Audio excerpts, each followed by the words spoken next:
una empresa joven en un mundo que avanza. Medanito, tenemos energía, somos energía.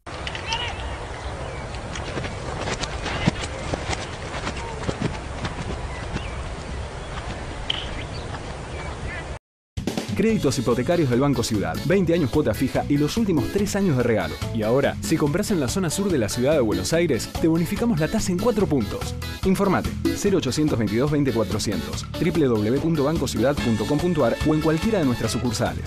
Banco Ciudad. Te quiere ver crecer.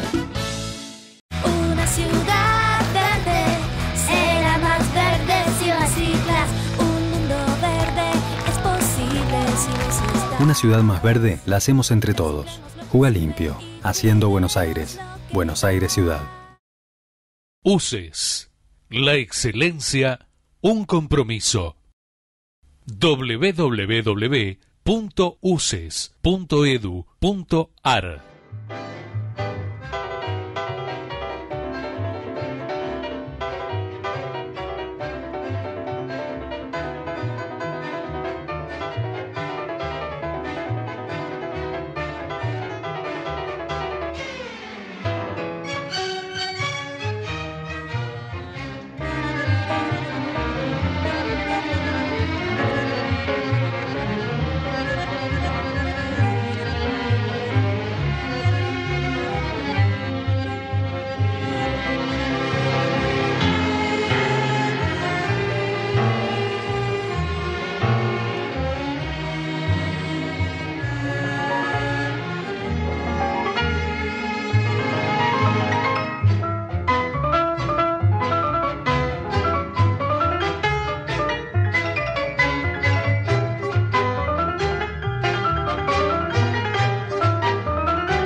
Estamos en Martínez, en la casa donde viviera el artista visual Kenneth Campbell, un gran artista que signó los años 60 y 70 en el arte argentino, gracias a la generosidad de su hija Julieta, que nos ha invitado. Y para abordar el tema globalización, a nuestro diálogo habitual con Juan José Sebrelli, hemos sumado a Fernando Iglesias, que es diputado, como ustedes saben, de la coalición cívica.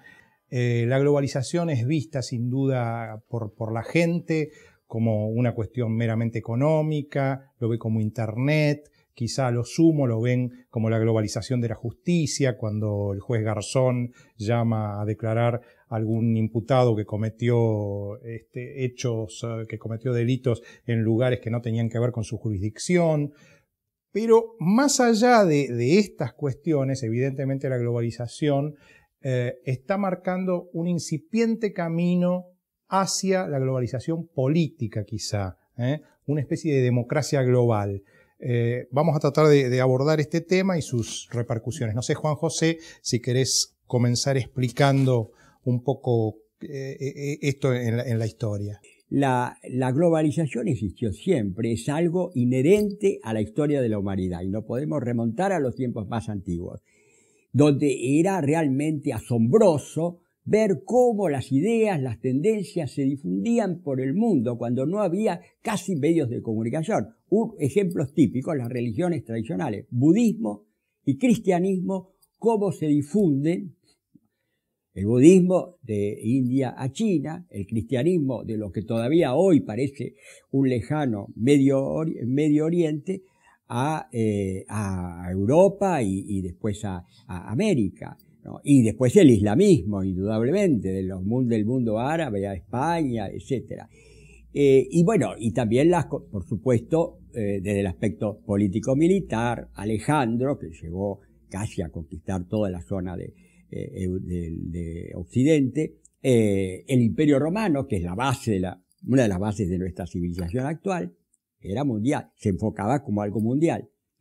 Y después religioso, militar o político y económico. Antes de existir el capitalismo, que fue globalizador por excelencia, pero antes del capitalismo, cuando existía un precapitalismo comercial, en la base de nuestra civilización, todos sabemos, Atenas. ¿De dónde surge la cultura de Atenas? ¿Dónde surge? Atenas era un poblacho que no había nada, surge de cuando a alguien se le ocurre exportar el aceite. Exportar el aceite. Ahí empieza. Después el aceite había que ponerlo en vasijas, entonces surge el arte de la alfarería, después las vasijas resultaban más atractivas pintándolas y surge el arte de la pintura y así. El comercio exterior está en la base misma de la cultura occidental. Después, bueno, ni digamos las revoluciones tecnológicas. Desde el ya, mar, ¿no? Los viajes, claro, el mar. los viajes de exploración, lo que todavía se puede seguir llamando el descubrimiento de América, a pesar de que hoy es políticamente incorrecto. Bueno, y ahí ya el mundo se extiende de una forma increíble, ¿no? Y el capitalismo nació global, ¿no? No hay capitalismo. Bien lo dijo Marx, el capital no tiene patria, siempre fue. Tuvo un retroceso, diríamos, del siglo XIX, el capitalismo era mundial, no como ahora, por supuesto, pero era un capitalismo global. La prueba está en que en la estrecha alianza entre Inglaterra y la Argentina, dos países de dos continentes distintos y de dos niveles muy distintos. Esto se da en las primeras décadas del siglo XX. Había ya una globalización incipiente, no la actual, obviamente, pero una globalización incipiente que después llega a un retroceso a partir de la crisis del 20, con el triunfo de los regímenes totalitarios y los países capitalistas que se mantienen democráticos, un resurgimiento del proteccionismo fundamentalmente. Esto llega hasta la Segunda Guerra Mundial, donde vuelve a aparecer, ya con las revoluciones tecnológicas, como habíamos dicho. La tecnología siempre está en los cambios históricos. En el siglo XX, prácticamente, los grandes cambios surgen como consecuencia de las revoluciones tecnológicas. El caso de la informática, los medios de comunicación, es una transformación total, no solamente económica y política, no solamente económica y tecnológica, sino que tiene que llevar forzosamente, vos lo dijiste, lo único que está en retroceso es la política. La política sigue siendo una política nacional. Fernando, ¿cómo es esto de que los que rechazan la globalización aparentemente son los de izquierda y sin embargo Marx era un globalizador? ¿Cuáles son los signos que van a llevar a la globalización política? Efectivamente, Marx, el manifiesto comunista, es extraordinario porque marca el extraordinario apogeo del mercado mundial y el carácter progresista que eso tenía para un pensador como Marx. Si uno lee la primera parte del manifiesto comunista, está lleno de explicaciones de en qué sentido esa revolución global. Evidentemente Marx no utiliza la palabra globalización, utiliza la categoría creación del mercado mundial. Pero, por ejemplo, dice las mercaderías producidas derriban todas las murallas de la China y hacen aparecer como ridículos a los reaccionarios hostiles al extranjero. Una categoría que me parece que se aplicaría muy bien a ciertos pensadores que hoy en la Argentina se dicen de izquierda, bárbaros hostiles al extranjero. Toda la primera parte del manifiesto comunista es extraordinaria en la descripción del fenómeno globalizador y en el carácter progresista que tiene. Y también Marx fue un pionero en ese sentido en el final de su vida, en una serie de materiales que fueron editados con el nombre de cuadernos, los Grundrisse, donde él anticipa el otro gran fenómeno, que es la transformación de una economía industrial basada en la producción de objetos y en una economía básicamente material, a una economía basada en lo que hoy se llaman los intangibles. Él habla del intelecto, dice textualmente, o más o menos textualmente, hasta donde yo puedo recordar, que la inteligencia general se ha transformado en el motor de la economía y de la vida moderna, el intelecto general, es decir, la capacidad de añadir inteligencia a los productos. Y eso no es otra cosa que lo que sucede hoy en el mundo. Cuando uno hoy ve de qué están compuestos los objetos que utilizamos, vemos una cantidad decreciente de la parte material y una parte creciente de inteligencia aplicada. Es decir, un automóvil, para poner un ejemplo cualquiera típico de la industria del siglo XX, los automóviles modernos son cada vez menos materiales, pesan menos que en el pasado, utilizan mucho menor cantidad de materia y lo que tienen es inteligencia incorporada, hasta el punto que los componentes electrónicos que permiten escuchar la radio, comunicarse por el teléfono o estar comunicado a internet o los sistemas computarizados para la dirección, para el freno, para la aceleración y lo que fuera, tienen hoy mucho más valor en la composición, inclusive de un objeto industrial. El valor más fuerte está en esos elementos y no en las materias primas. Entonces, ¿por qué la izquierda produce esta suerte de parricidio, digamos así, y va contra Marx y dice que la globalización es para explotar a los seres humanos? Es un nacionalismo de izquierda. La izquierda no existe. Hay un nacionalismo de izquierda. Bueno, el punto, yo lo veo, ha habido claramente un paso atrás en la propia línea de pensamiento marxista. El triunfo de la revolución bolchevique llevó al poder, primero al leninismo y después al estalinismo. En realidad, la base teórica de todo esto, de esta irrupción, la izquierda fue siempre internacionalista, era cosmopolita, era universalista durante todo el siglo XIX.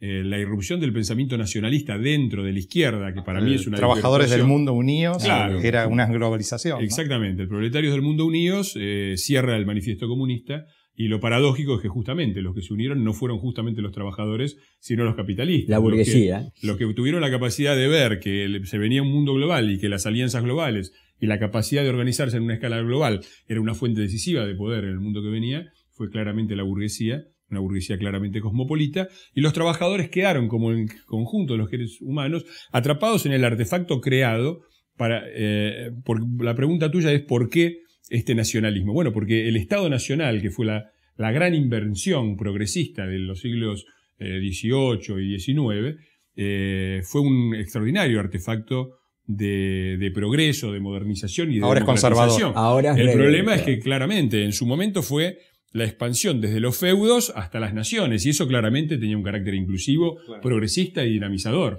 desde el punto de vista económico, político, de la igualdad de derechos, del progreso tecnológico. El problema es qué pasa cuando la economía y la tecnología, como vos marcaste, se hacen globales y la política queda amarrada porque toda su forma de pensar, sus aparatos políticos, sus partidos, sus gobiernos, tienen sus fuentes de legitimidad, de poder y de financiación en los niveles nacionales. La economía en una parte es global y en otra mucho menos. Y por supuesto la que más se ha globalizado es la más inmaterial, la economía financiera, la basada puramente en intangibles.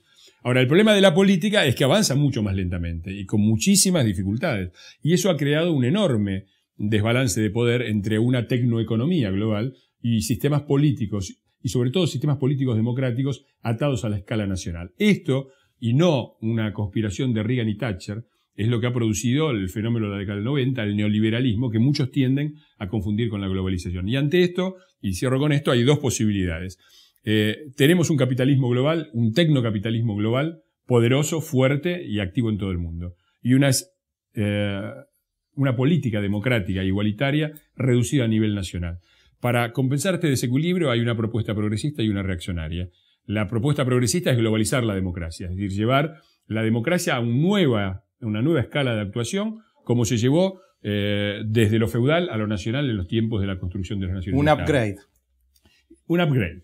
Y lo que hay es una izquierda, entre comillas, reaccionaria, que piensa lo contrario, que dice que lo que hay que hacer es volver la tecnoeconomía al nivel nacional para equilibrar de nuevo. Claro, vivir con lo nuestro. Quizá ¿no? Esa izquierda que hoy podría estar representada, por ejemplo, por Naomi Klein, supongamos, ¿no? A nivel mundial, quizá lo que confunde es esta idea de democracia global con el imperio. Es decir, porque ellos dicen, bueno, Alejandro Magno, Carlomagno, hasta Hitler o Bush, Pero Hitler no era global, era Napoleón germánico. Es decir, que no creían. Pero digamos, la cuestión es. El Imperio Romano es distinto, bueno, pero el Imperio Romano. En el caso de Hitler es lo alemán llevado a toda Europa. Quizá la cuestión es cómo hacer que esta expansión de la democracia no sea en rigor la expansión de una sola cultura llevada a todos lados. No, porque lo que pasa es que Estados Unidos tiene el máximo poder militar. Pero el máximo poder militar no es nada frente al poder económico. Lo demuestra la Unión Soviética. La Unión Soviética era la mayor potencia, después de Estados Unidos, militar del mundo. Cayó, se disolvió. ¿Por qué? Por razones económicas.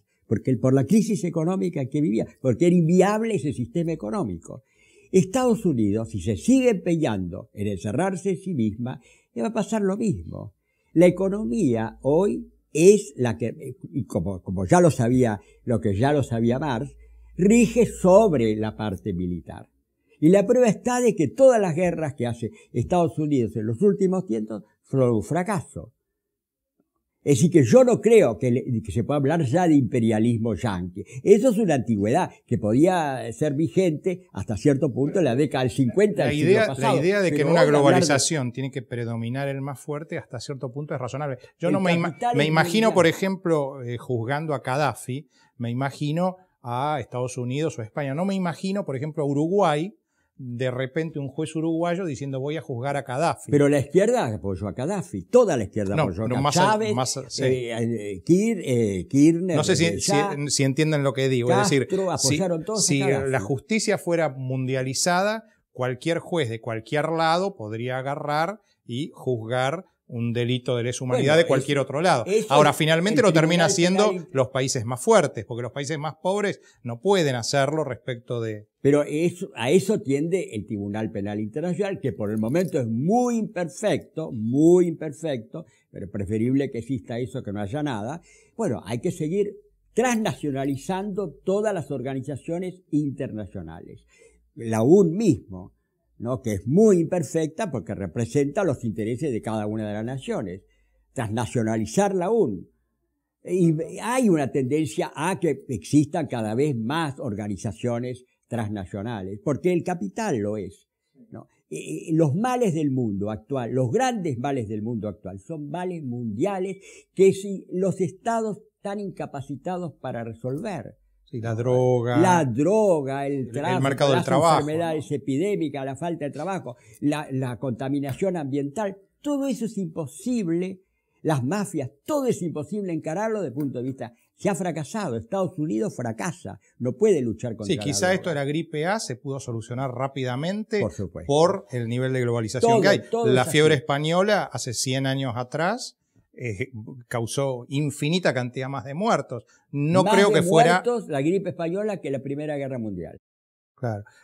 Ahora, ¿cómo ves vos, Fernando? Porque muchos, por ejemplo, la otra vez estaba leyendo un libro de un vasco, Bernardo Atzaga, que agarraba y para sus hijos sacaba palabras en vasco, los vascos ya sabemos que son muy nacionalistas, y las enterraba, las palabritas en vasco, porque suponía que la globalización iba a tapar todo, ¿no? Y un armenio puede decir, bueno, ¿qué va a pasar con el chiquefté? Es decir, ¿hasta qué punto la globalización no unifica todo? ¿Hasta qué punto no vamos a llegar a un momento en que los vinos, ya no va a haber un vino de Borgoña, un vino, todos los vinos van a ser idénticos porque la tecnología va a predominar? Mirá, tomemos el ejemplo del vino que me parece muy bueno. Yo cuando no se hablaba tanto de globalización, en mi casa tomamos el mismo clase media de Avellaneda, el mismo vino de porquería con diferentes botellas. Talacasto, Tupungato, Sumúa, eran toda la misma porquería y ahí no había ningún problema de si era de Mendoza, de San Juan, donde era. Era algo tóxico, verdaderamente de nivel tóxico. En realidad, los vinos, el interés por los vinos diferentes de Francia, el Malbec argentino, surge justamente con la globalización. Como el interés por el tango, como la pasión de ciertos habitantes de España por los dialectos locales. A mí me gustaría recordarle al señor ese tan interesado por el idioma vasco que los que persiguieron al idioma vasco no fueron los globalizadores, fue un nacionalista que se llamaba Francisco Franco, desde el centro del Estado Nacional. Entonces, la globalización crea, porque efectivamente hay determinadas cosas que sí se globalizan. McDonald's está en todos lados, Starbucks está en todos lados. McDonald's, pero también la pizza. Entonces habría que hablar del imperialismo italiano. Claro. La pizza está en todos lados. También aparece una pasión por la diversidad. Por el contrario, es decir, la gran sociedad civil mundial que empezamos a conformar empieza a interesarse por las diferentes fuentes de cultura y por sus diferentes expresiones. Nunca el turismo global fue tan grande como ahora. Y hay una cosa que a mí me parece que es muy significativa, porque todos los desprecian, ¿no? Los estúpidos turistas que no entienden nunca nada. La verdad que a mí me parece que es una cosa extraordinaria. La gente viene a la Argentina y viene menos a ver los glaciares que a escuchar tango. O sea, el paisaje natural es menos atractivo que la cultura humana. Lo que más llama es la cultura humana. Los países que reciben mayor cantidad de turistas son Francia e Italia, que no, desde el punto de vista de las riquezas naturales no son tan extraordinarios. Son extraordinarias en su capacidad cultural. La gente ahora quiere ir a China a ver la muralla china y el extraordinario legado de la cultura china. Y eso de ninguna manera es uniformización. Entonces, hay una cosa interesante con los idiomas que muestra bien cómo el nacionalismo no puede comprender al mundo. El nacionalismo se basa en una idea, un país, una lengua. Un territorio, una lengua. Y piensa también en términos, una persona, una lengua. ¿Sí? Entonces piensa el mundo así. Es un mundo plano, es un mundo simple, es un mundo donde la inteligencia es pequeña y la necesidad de conectarse con el exterior es pequeño. Hoy eso no existe más. En un mismo territorio se hablan infinitas lenguas. En España ahora se hablan más lenguas de las que se hablaban en la época nacionalista, por ejemplo. En toda Europa hay una utilización del inglés como lengua franca, es decir, como lengua de comunicación entre dos personas que no hablan la misma. Un holandés con un español probablemente no hablen ni en holandés ni en español, sino en inglés. Como el latín en otra época. Y eso no, como el latín en otra época. Bueno, causó un poco de gracia una vez que hicieron un contraencuentro aborigen en América. Y lo interesante, no, tenían que hablar en castellano, claro, porque era la única lengua que los podía unificar. Y vos tenés en un territorio, inclusive en los Estados Unidos, se calcula que para el siglo que viene, la lengua más hablada no va a ser el inglés, va a ser el español.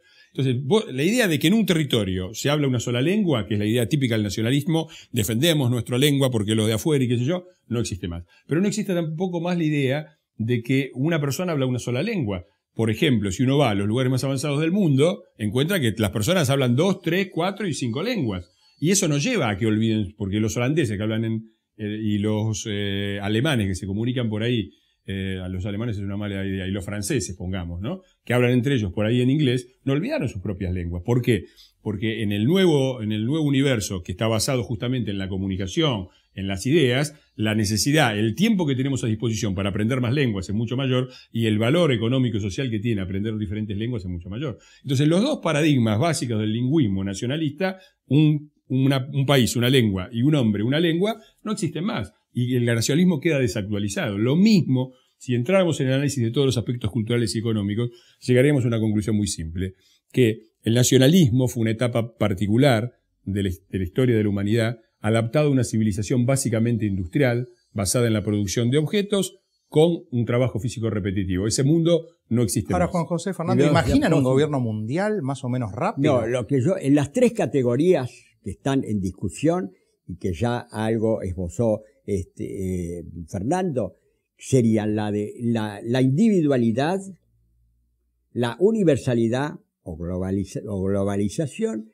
y las particularidades. Hegel, acá no. Se cree, se sostiene los antiglobalizadores que la universalidad, la globalización suprime a la individualidad. Vos lo dijiste en cierto modo, algunas características. No. Lo que va a tender a desaparecer son las particularidades. ¿Cuáles son las particularidades opuestas a lo individual y a lo universal? Las particularidades de nación, de etnia, de raza, de género. Eso es lo que se está debilitando cada vez más y por suerte. El descubrimiento del ADN. Para el individuo, la universalidad le da libertad. Lo que le quitaba libertad al individuo era justamente esas particularidades. La primera de ellas, la nación, desde ya. No ser un individuo.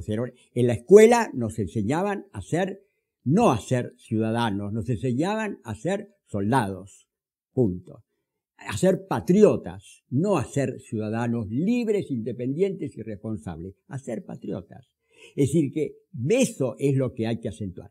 Y, como vos dijiste muy bien, nunca hubo más libertad, más diversidad y más pluralidad que en las sociedades globalizadas. Ahora, la pregunta sería, todas las culturas ¿cómo imaginan ustedes dos? ¿Imaginan rápidamente, de acá 10 años, 20 años, un gobierno mundial?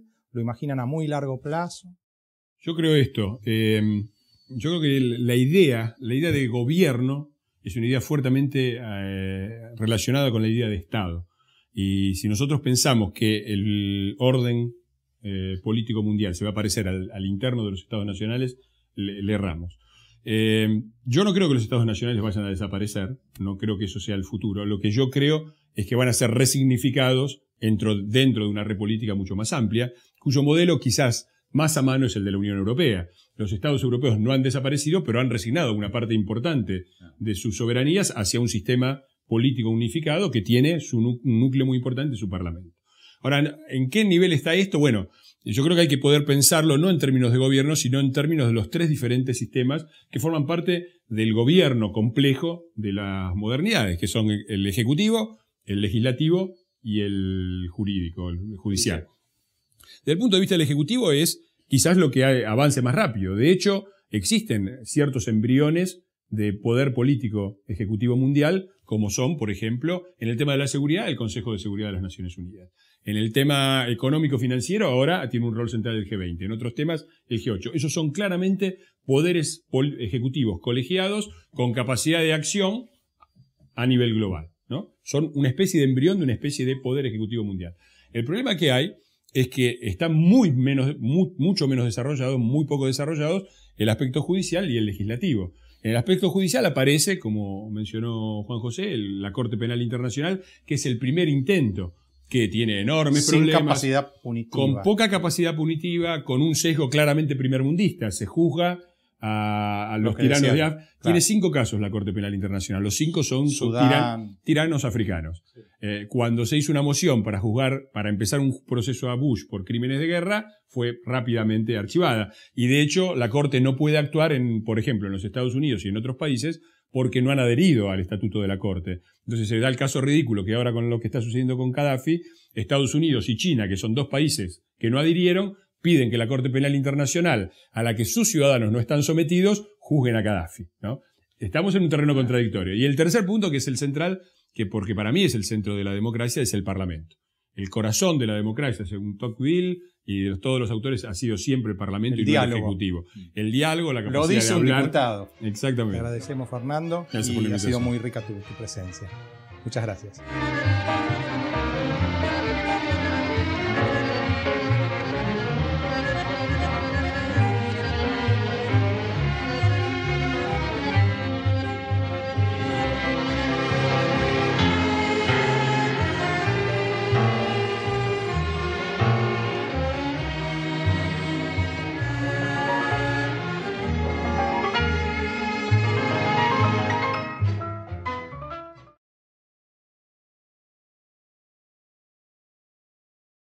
Una empresa joven en un mundo que avanza. Medanito, tenemos energía, somos energía.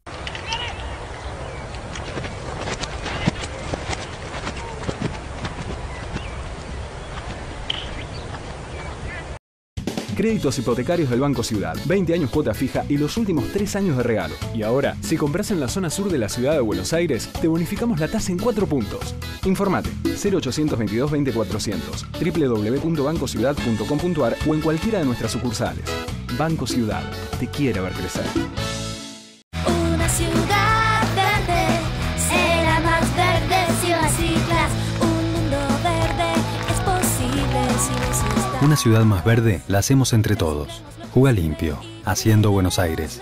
Buenos Aires Ciudad. UCES. La excelencia, un compromiso. www.uces.edu.ar